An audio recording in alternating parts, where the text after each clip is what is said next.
আমরা কোথায় যাচ্ছি? আমরা এখন স্কুলে যাচ্ছি। না, আমরা এখন বাবার অফিসে যাচ্ছি। ওইখানে আজকে এখন পুজো না, আজকে 15ই আগস্ট। হ্যাঁ, স্বাধীনতা দিবস।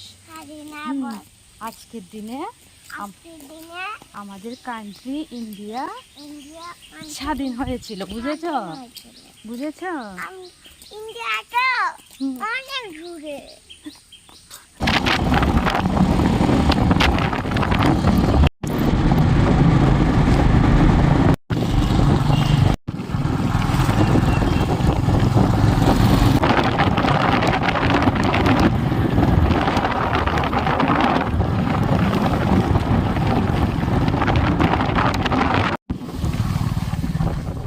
তো আমরা এখন চলে এসেছি ওর অফিসের সামনে। আর ওর অফিসের চারিপাশের ভিউটা এত সুন্দর, এই যে দেখতে পাচ্ছ, খুব সুন্দর। তাছাড়া ওর অফিসের সঙ্গে, একেবারে সঙ্গে সাবরুম দত্তেশ্বরী কালীবাড়িটা, তো সেই জন্য আমার কাছে আরও ভালো লাগে। পতাকা উত্তোলন হয়ে গেল, এখন যারা যারা আসছে ওদেরকে চকলেট দেওয়া হচ্ছে।